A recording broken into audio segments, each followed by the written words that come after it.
أعوذ بالله من الشيطان الرجيم بسم الله الرحمن الرحيم وبه نستعين إنه خير ناصر ومعين وصلى الله على سيدنا ونبينا محمد وعلى آله الطاهرين اللهم صل على محمد. السلام على المهدي وعلى آبائه الطاهرين. السلام عليكم ورحمة الله وبركاته.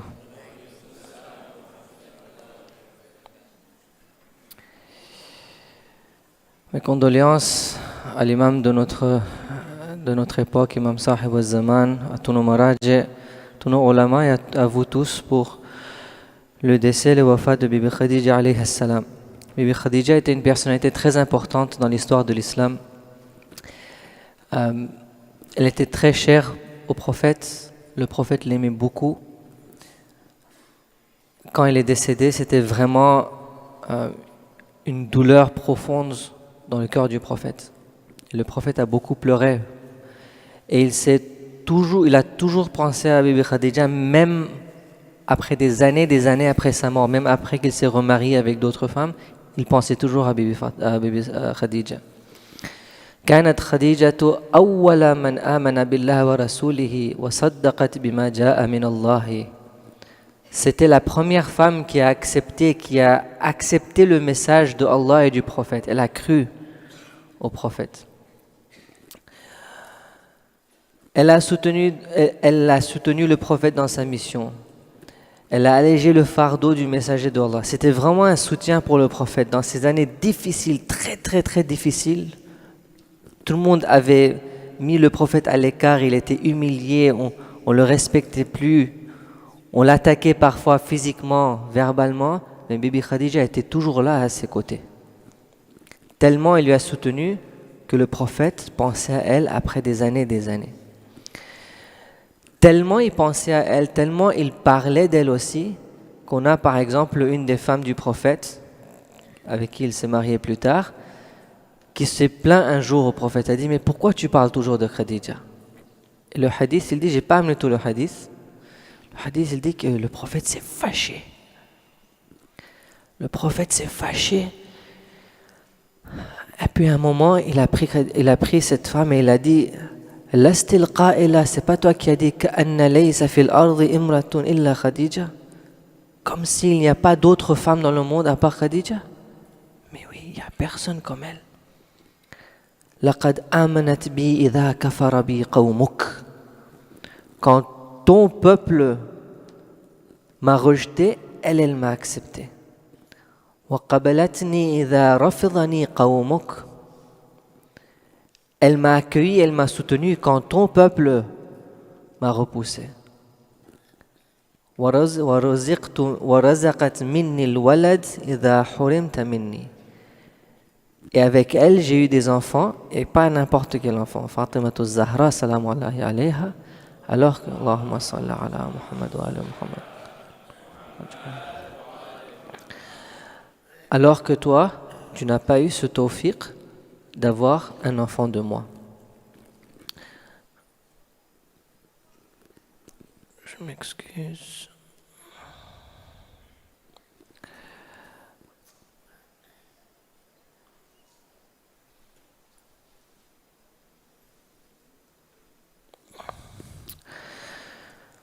Alors je vais lier le thème du tawhid qu'on avait avec celui de Bibi Khadija. Bibi Khadija, c'était une femme très importante dans l'islam. Donc je veux un peu analyser le sujet et le thème des femmes à travers ce point de vue de tawhid, Inch'Allah. Pour commencer, il y a une réalité qu'on doit accepter. Et tant qu'on n'accepte pas cette réalité, on a des problèmes dans notre vie d'aujourd'hui.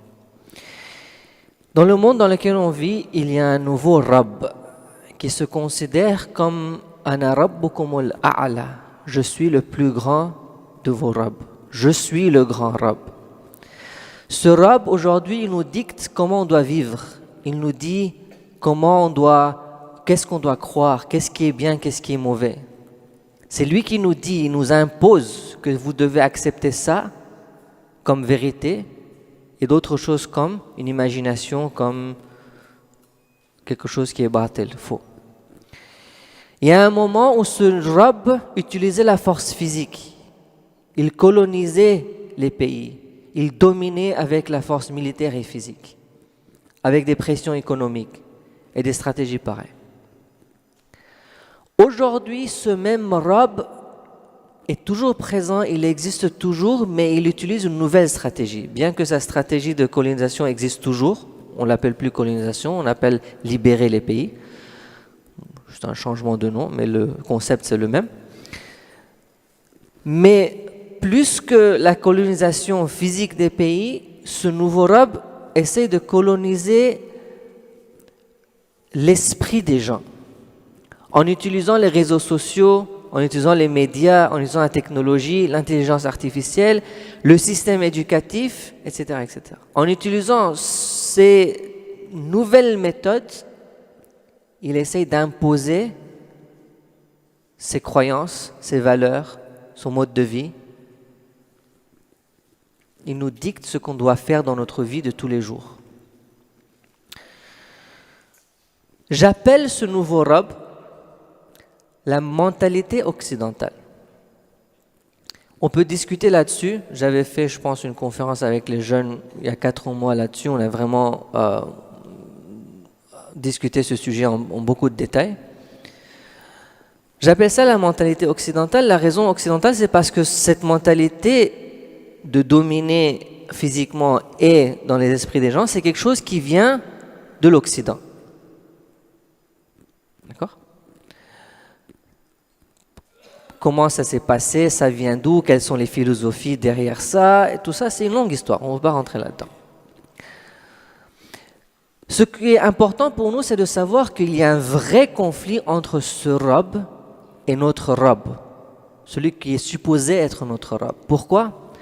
Parce que le monde occidental moderne tire ses valeurs d'une vision athée. Les philosophies sur lesquelles cette mentalité occidentale est basée, ce sont des philosophies athées, des philosophies qui ne considèrent pas Allah comme une réalité, qui n'acceptent pas l'islam comme le message de Allah. Donc, la base de cette mentalité est en conflit avec l'islam, est en conflit avec le Rabb haqiqi, celui qui est le Rabbul Alamin. C'est une réalité qu'on doit accepter parce que si on ne réalise pas ça, on aura toujours des conflits dans la vie de tous les jours. J'ai envie de suivre Allah subhanahu wa ta'ala, mais il y a quelque chose d'autre qui me tire autre part. C'est quoi cette chose-là ? Pourquoi est-ce que mon mode de vie il est comme ça ? On parle de comment pouvoir équilibrer entre la vie et la religion. Ce concept d'équilibrer entre la vie et la religion, ça vient de cette mentalité occidentale. L'islam nous apprend la vie, c'est la religion. Il n'y a pas d'équilibre entre les deux. La religion, c'est un mode de vie.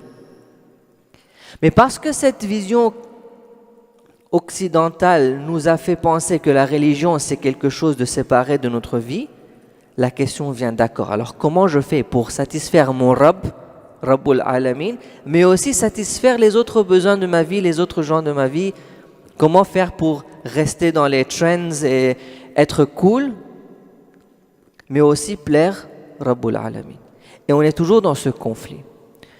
Donc, dans notre vie de tous les jours, on a 3 options.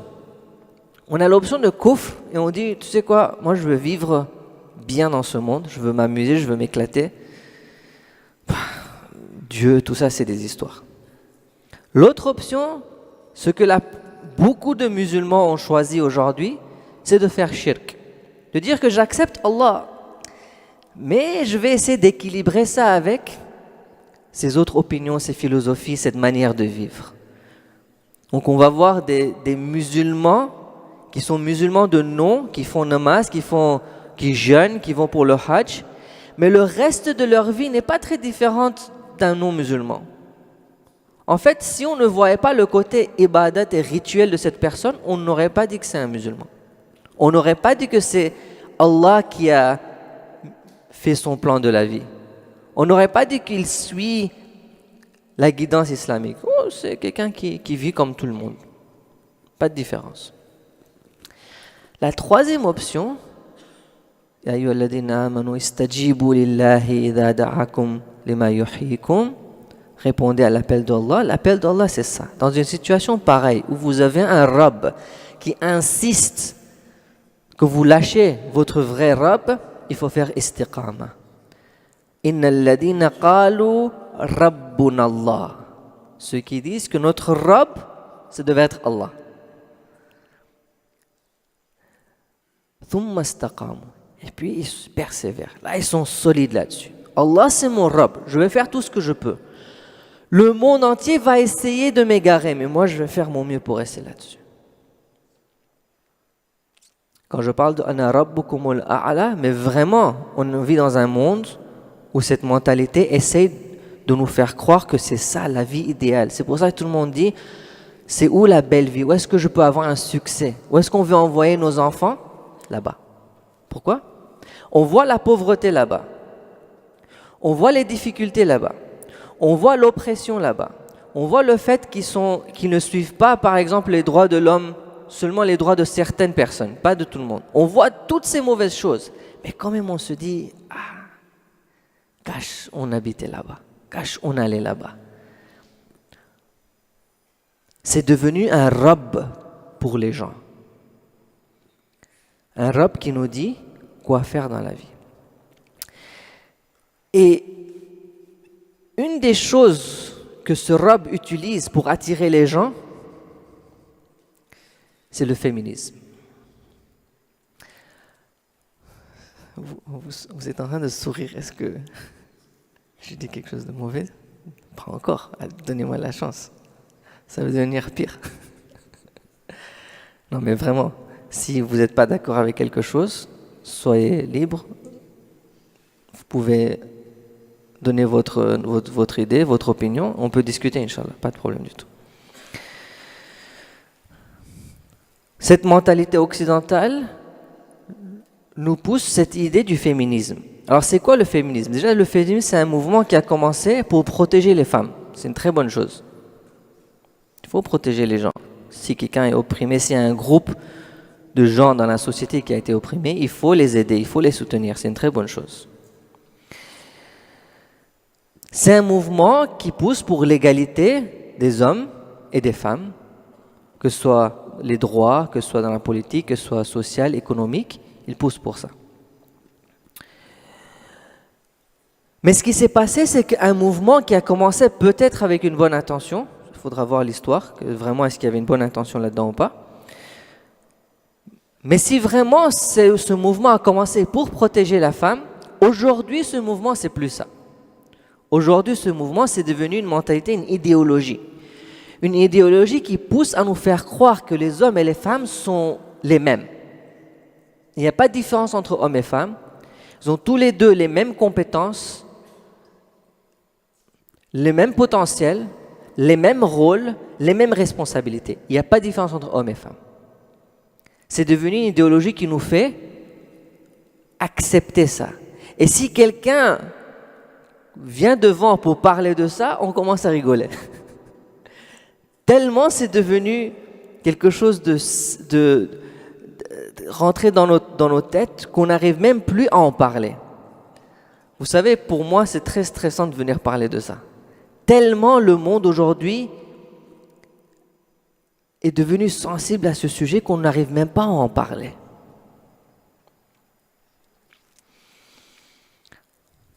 Ce qui est dommage, c'est que on a des musulmans qui parlent de féminisme dans l'islam. Et Bibi Khadija a été utilisée comme une personnalité qui représente le féminisme. Pourquoi? C'était une businesswoman. Elle était riche. Sans Bibi Khadija, sans l'argent de Bibi Khadija, est-ce que le prophète aurait pu faire sa mission? Non. Vous voyez que les femmes doivent travailler. C'est ça l'idée. Bibi Khadija est utilisée comme ça. En tout cas, dans le monde anglophone, c'est là. Je ne sais pas si chez les francophones, vous avez ça. Mais Bibi Khadija est utilisée comme une représentation d'une businesswoman, un succès chez les femmes, pour montrer que, regarde, l'islam dit qu'on devrait avoir des entrepreneurs femmes, des CEO femmes. C'est ça que l'islam veut des femmes. Le féminisme a commencé dans l'Occident parce que eux, ils opprimaient les femmes. Donc ils avaient besoin d'un mouvement de féminisme. L'islam n'a jamais eu de problème avec les femmes. L'islam n'a jamais opprimé les femmes. Quel féminisme est-ce qu'on veut amener dans l'islam? Qu'est-ce qu'on veut changer dans l'islam? Qu'est-ce qui est dans l'islam qui opprime les femmes? Est-ce que Allah subhanahu wa ta'ala, Rabbul Alamin, Khaliqu kulli shay, le Malik, celui à qui on appartient, celui qui nous gère, qui nous contrôle, qui est responsable de notre takwin, de notre création et de notre tashri, et de notre guidance des lois, lui, il ne savait pas comment traiter les femmes. Vous, quand je dis vous, c'est pas vous, hein. Vous les féministes aujourd'hui, vous savez mieux que Allah, vous venez dire que l'islam doit changer certaines choses parce que il faut que les hommes et les femmes soient égaux. Donc Allah ne savait pas, il n'était pas assez bon, sa guidance n'est pas complète, il faut que nous on vienne ajouter ça. Personne ne dit ça. Mais c'est ce qui est compris, si vous analysez ce mouvement féministe dans l'islam, c'est ce qui est compris. Parce qu'un mouvement féministe islamique vient dire qu'il faut changer des choses. Il faut changer quoi? Allah ne savait pas. Allah a envoyé une religion qui n'est pas complète. Al-yawma akmaltu lakum dinakum illa anil nisa. La religion, elle est complète, sauf quand il s'agit des femmes. Ce n'est pas un verset du Coran, ça c'est volume 2 du Coran. Dieu. Ahsantum, merci. Les musulmans ont opprimé les femmes. Les hommes ont opprimé les femmes. Arrêtez les gars. Les hommes ont opprimé les femmes. Les musulmans, pas parce qu'ils sont musulmans, parce que ce sont des hommes qui sont ignorants, c'est pour ça qu'ils ont opprimé les femmes. C'est pas l'islam qui a opprimé les femmes. L'islam est venu libérer les femmes. L'islam est venu aider les femmes à accomplir leur objectif de leur création, à atteindre leur potentiel, à atteindre le bonheur, la tranquillité, à être accompli dans ce monde, à recevoir le paradis dans l'au-delà. L'islam est venu pour ça. Pour vous libérer des hommes mauvais. Alors très rapidement, qu'est-ce que l'islam dit à propos des femmes? Déjà, hommes et femmes dans la création, ils sont égaux. Ya ayyuhan nas inna khalaqnakum min dhakarin wa untha. Ayyuhan nas, les humains, aux gens, aux êtres humains, on vous a créé hommes et femmes. Vous êtes tous les deux humains, deux différents genres. C'est pas important si vous êtes homme ou femme. Vous avez été créés en tant qu'humains. Et vous avez une responsabilité égale quand il s'agit de la spiritualité, qui est notre objectif de notre création. On a été créé pour ça. Quand il s'agit du iman, quand il s'agit des actions, quand il s'agit de la spiritualité, hommes et femmes, ça ne change rien.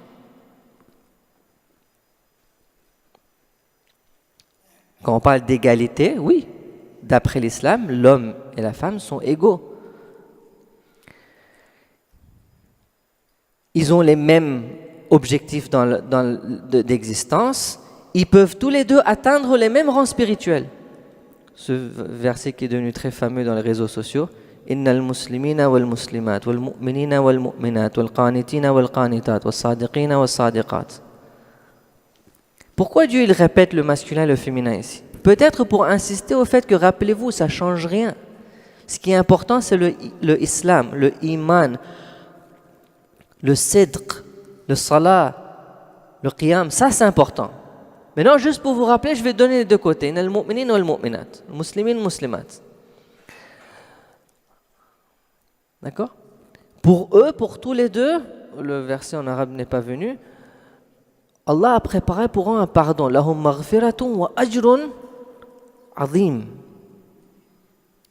Pour tous les deux, ça ne change pas si vous êtes homme ou femme. Ce qui est important, c'est que est-ce que vous avez développé ces qualités dans votre vie.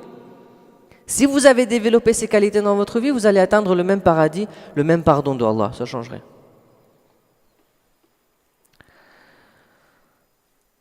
Quand il s'agit de la valeur humaine, Ya ayyuhan nas inna khalaqnakum min dhakarin wa unsa, le genre n'est pas important. Wa ja'alnakum shu'uban wa qaba'ila, même votre race, la couleur de votre peau, votre culture, tout ça c'est pas important. Inna akramakum indallahi atqakum. Ce qui est important pour Allah quand il s'agit de l'être humain, c'est le taqwa. C'est le fait que vous faites ce que vous êtes supposé faire. Vous remplissez vos responsabilités envers Allah, envers la société. C'est ça qui est important. Donc jusqu'à présent, c'est l'égalité. L'islam considère les deux les mêmes. En tant qu'être humain, on est les mêmes. En tant que valeur, on est les mêmes. En tant que spiritualité, on est les mêmes. Ça, c'est un très beau hadith. J'aime beaucoup celui-là. Imam Mahdi alayhi salam dit à propos de Hazrat Zahra alayhi salam, wa fi ibnati Rasulillah sallallahu alayhi wa sallam li uswatun hasana.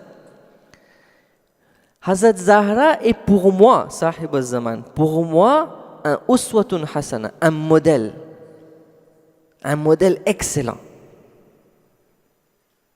Sahib al-zaman, le imam qui parle de Hazrat Zahra. On a un hadith qui dit nous sommes les hujja sur les gens et Hazrat Fatima est le hujja sur les imams. Donc c'est même possible que Hazrat Zahra soit supérieur aux imams. Donc quand il s'agit de la spiritualité et de notre potentiel, hommes et femmes, on a tous les deux la capacité d'aller au plus haut possible. C'est l'être humain qui a cette capacité. Pas l'homme et la femme. L'être humain a la capacité d'arriver à ces hauteurs-là. Bon. Alors c'est quoi le problème? Ces féministes, ils ont quel problème avec l'islam? Le problème vient ici. Après tout, vous connaissez? C'était une super-héros dans la série Marvel. Pakistanais et musulmane. Et puis on l'a enlevé après. Une fois que les musulmans étaient tous contents, on l'a enlevé de la série. Il y a des différences entre hommes et femmes. Encore, j'ai discuté ça en détail en octobre, donc je ne vais pas rentrer là-dedans. Vous allez trouver ça sur YouTube. Il y a des détails très évidents entre les différences très évidentes entre des hommes et des femmes. Notre création physique est différente.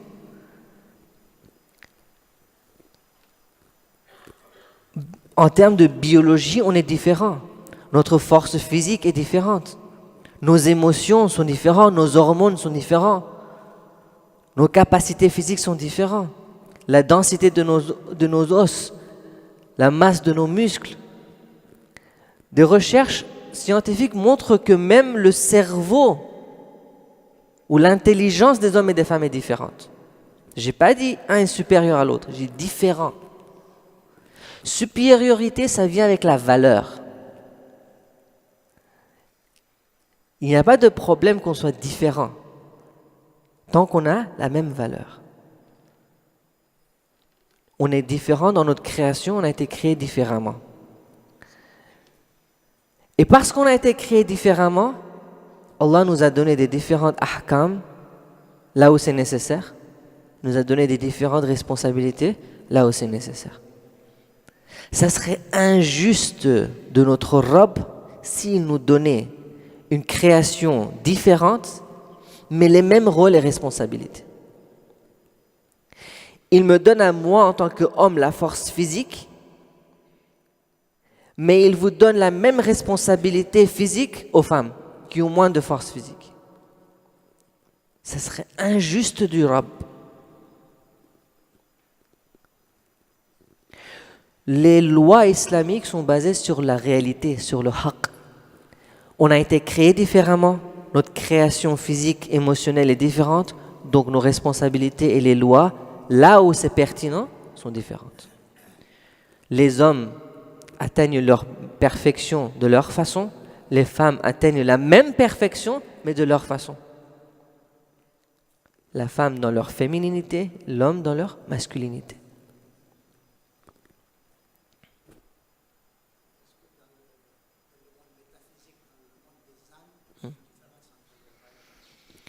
Est-ce que dans le monde des âmes, il y a une différence? Il y a un débat entre les ulama à propos de ça. Certains disent que non, c'est exactement le même. Certains disent que le corps physique est une manifestation du métaphysique. Donc si ici on est différent, là-bas on est différent. Il y a un débat.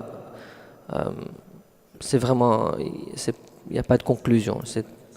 Non. D'après ce que moi je sais, il n'y a pas de verset coranique qui le montre très, très clairement. Et vraiment, c'est une grande différence entre les ulama et il n'y a pas de conclusion.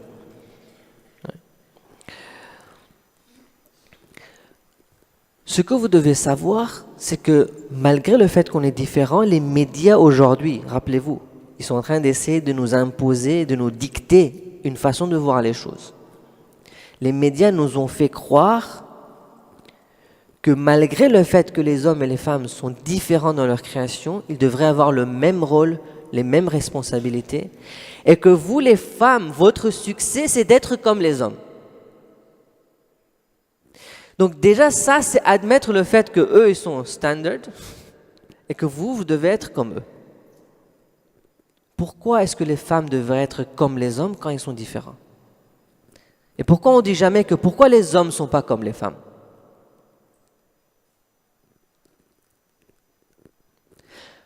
On nous a fait croire que certaines qualités masculines sont des qualités supérieures. Et donc maintenant, les femmes doivent atteindre ça. Ça, c'est une pensée matérialiste. C'est une pensée qui ne vient pas d'une réalité, que ce soit physique ou métaphysique.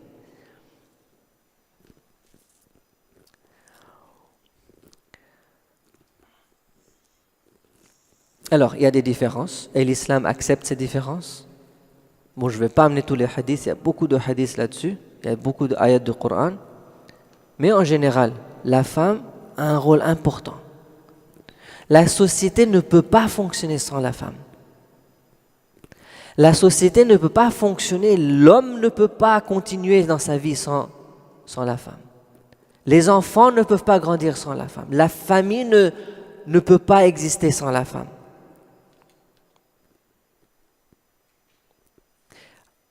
Il y a une phrase très très belle de Ayatollah Khamenei, que Allah protège tous nos maraja, Inch'Allah. Il dit que la femme, c'est comme l'oxygène dans la maison. Sans l'oxygène, on ne peut pas vivre.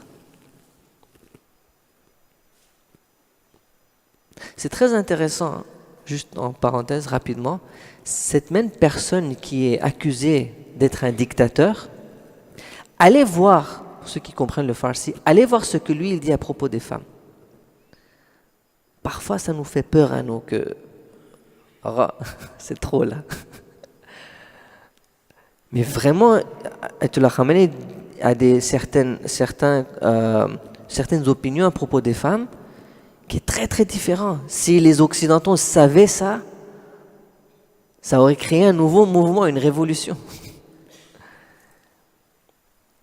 La femme, c'est comme l'oxygène dans la maison. On ne peut pas vivre sans ça. Les femmes ont des qualités importantes que les hommes n'ont pas. Et donc la maison, la société ne peut pas fonctionner sans ça. Tellement on nous a fait croire qu'il faut être comme les hommes que les femmes n'arrivent plus à réaliser qu'elles ont des qualités spéciales. Et les hommes n'arrivent plus à apprécier que les femmes ont des qualités spéciales. Donc les femmes veulent devenir comme les hommes et les hommes tout le temps ils rigolent sur les femmes. C'est ce que le monde est devenu aujourd'hui. Alors que l'islam parle d'un être humain qui s'exprime en deux façons, en deux genres. C'est un être humain, mais qui s'exprime en deux genres, hommes et femmes. Différence dans leur physique, dans leurs émotions, dans leurs capacités. La valeur, c'est la même, l'objectif, c'est le même. Le hadith, il dit « Al-mar'atu rayhana » La femme est comme une fleur. Ayatollah Khamenei, il amène ce hadith aussi. La femme est comme une fleur. « Al-mar'atu rayhana » c'est dans Nahj al-Balagha, ça. Imam Ali qui dit. La femme a beaucoup de valeur, mais on ne le voit plus. On est aveuglé par ça. Pourquoi? Parce qu'on nous fait croire que la femme doit être ou bien comme un homme, ou bien un objet de plaisir. La femme dans le monde occidental, dans cette mentalité occidentale, elle a deux choses à faire. Être comme un homme ou être l'objet de plaisir pour les hommes. Et c'est une contradiction dans leur propre mouvement. Au lieu de sauver la femme, ils l'ont rendue encore plus esclave. Et puis l'islam est critiqué. On critique l'islam que vous ne faites pas attention aux droits de la femme. Alors que l'islam est là pour sauver la femme, pour aider la femme, pour la rendre la position qu'elle mérite dans la société. L'islam, juste pour clarifier ça, n'est pas contre le fait que les femmes travaillent ou soient actives dans la société. Ce que l'islam essaie de dire, que la femme, son rôle primaire, c'est dans la famille. La famille en tant que noyau important, fondamental de la société, la femme a besoin d'être là. Parce qu'elle a des qualités qui la permettent de gérer cette famille, de nourrir cette famille d'une façon qu'ils peuvent grandir et avoir un succès. L'homme dans la famille ne peut pas avoir un succès sans la présence d'une femme. Les grands Maharajas disent que si ce n'était pas à cause grâce au soutien de notre femme, on n'aurait pas pu avoir ce succès. Vous avez vu ce que le prophète il dit? C'est Khadija qui m'a soutenu. Tout le monde m'a laissé, mais Khadija était là.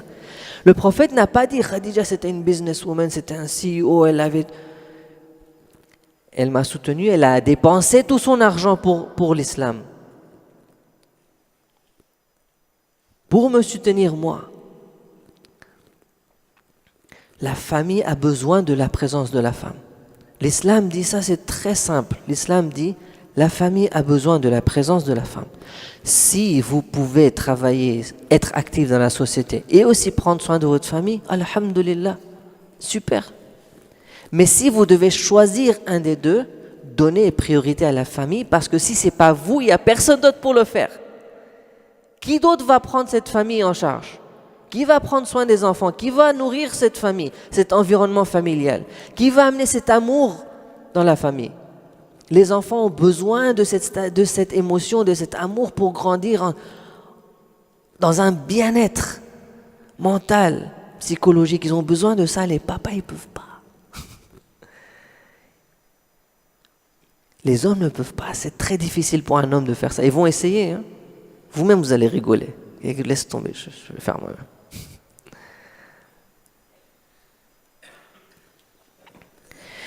En plus de ça, non seulement l'islam dit que ce n'est pas un problème, les femmes peuvent travailler, les femmes peuvent être actives dans la société, l'islam donne des instructions pour protéger la femme au sein de la société. La question qu'on doit se poser, c'est ça. C'est que est-ce que je veux suivre le plan de Allah dans ma vie ou mon plan à moi? Mon plan qui vient de cette mentalité peut-être occidentale, mon plan qui vient de mon nafs, de ce que moi je veux faire. Dans ma vie à moi, qu'est-ce que je choisis? Si je prends le plan de Allah est complètement en accord avec ma création, avec mes besoins, avec ma nature. Si je suis le plan de Allah, ça va me mener vers la tranquillité, vers le bien-être mental, le bien-être psychologique dans ce monde et le paradis dans l'au-delà. Donc c'est une question qu'on doit se poser. Que d'un côté, il y a un Rabb qui m'appelle vers lui. Il a des très bons slogans, il a des philosophies qui ont l'air très intéressantes. Mais de l'autre côté, il y a Rabbul Alamin. Celui qui m'a créé, qui me connaît, qui sait ce qui est bien pour moi. Et lui, il a un plan pour moi. Lequel est-ce que je vais choisir? Je vous donne des exemples. Quand il s'agit du hijab, comment je fais pour le hijab? Est-ce que je vais porter le hijab correctement ou pas? Parfois c'est difficile. Moi je me permets de parler du hijab, je porte tout ça.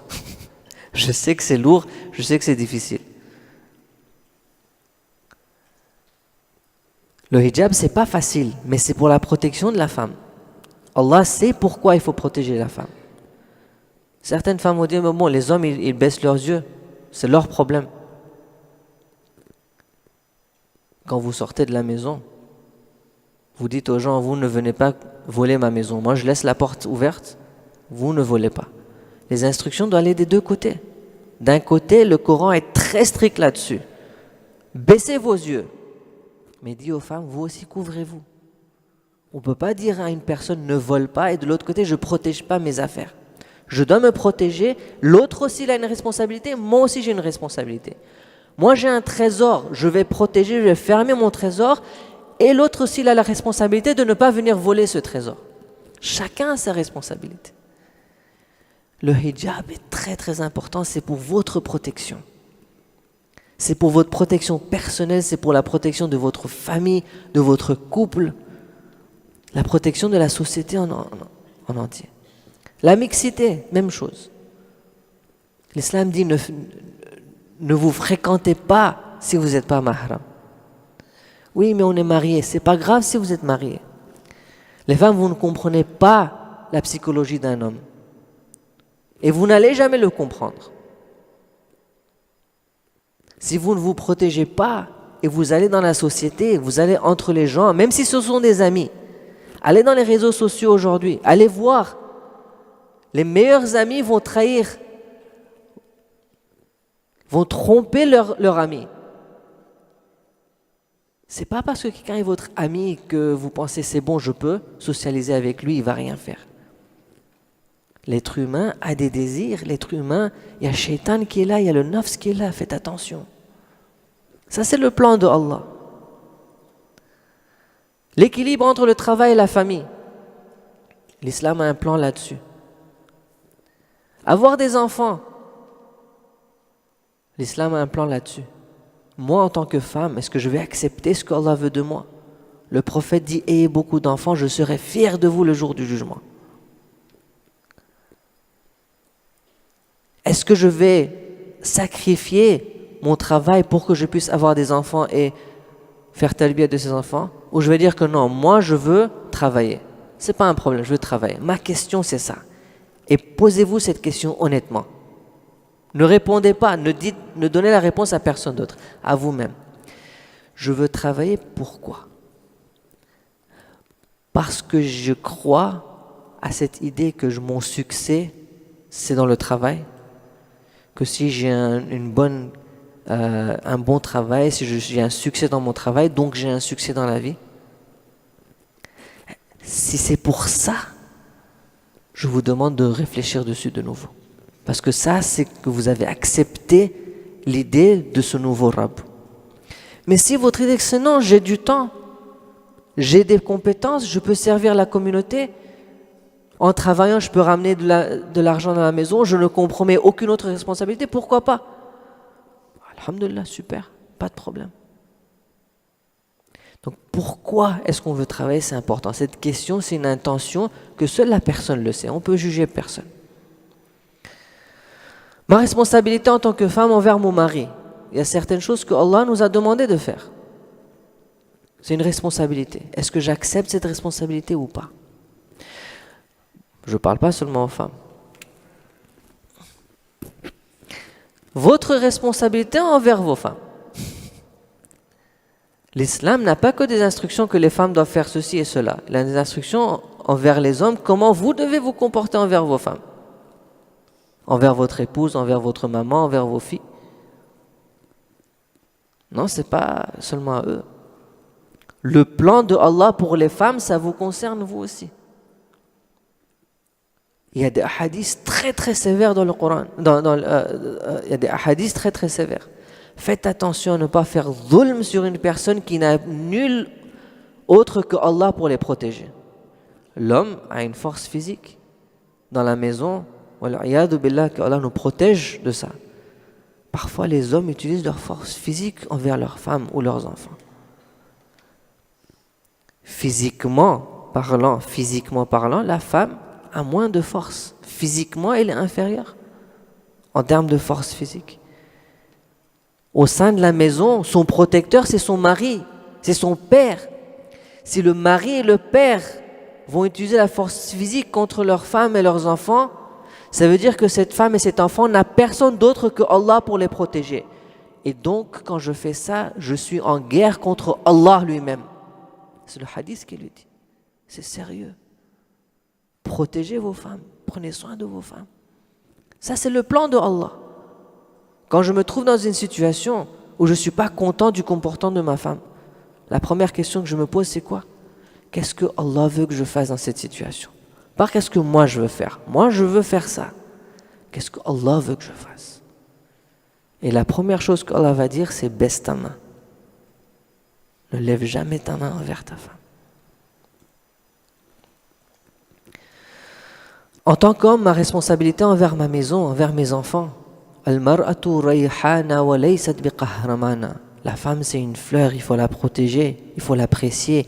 C'est pas une travailleuse. On ne met pas tout le fardeau de la maison sur la femme.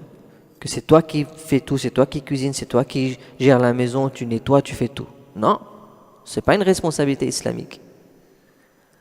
Prendre soin de la maison, gérer la maison, c'est la responsabilité des deux. Oui, l'homme et la femme, le mari et la femme peuvent s'asseoir ensemble et discuter et arriver à un compromis et dire que moi je travaille dehors toute la journée, est-ce que tu peux prendre soin de la maison? Et normalement les femmes, c'est des bonnes femmes. Elles vont dire oui, c'est pas grave. Si.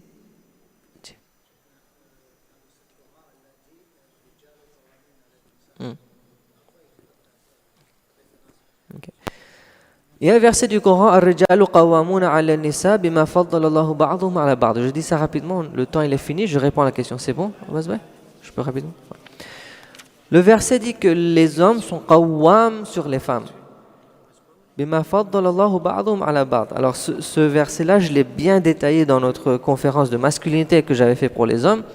Et quand on a parlé du mariage avec les couples, en octobre. Donc quand c'est sur YouTube, vous pouvez vérifier ça. Rapidement, qawwam, ça veut dire maintenir, ça veut dire garder, ça veut dire protéger.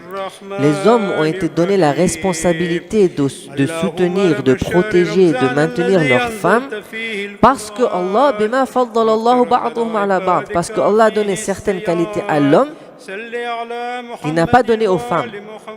Cette qualité-là, dans le tafsir on dit c'est la force physique. Cette qualité devient une responsabilité pour l'homme. Que vous avez cette qualité, Allah vous a donné ce ni'ma, maintenant il y a cette responsabilité. Prenez soin de vos femmes. Protégez vos femmes. Donc quand il s'agit de, par exemple, protéger la famille, c'est l'homme qui doit sacrifier sa vie. Que ce soit pour la femme, pour les enfants, pour même notre maison, pour les affaires qu'on possède. Donc le verset du Coran, ça parle de ça. Ar-rijalu qawwamun, pas supérieur, protecteur. La responsabilité de maintenir, de gérer, de protéger leurs femmes. Donc, mon plan ou le plan d'Allah, on se pose cette question quand il s'agit de mes responsabilités, si je suis une femme, de mes responsabilités que Allah veut de moi, et si je suis un homme, des responsabilités que j'ai envers les femmes dans ma vie. Wa sallallahu ala sayyidina Muhammad wa ala alihi at-tahirin. Sallallahu ala Muhammad wa ala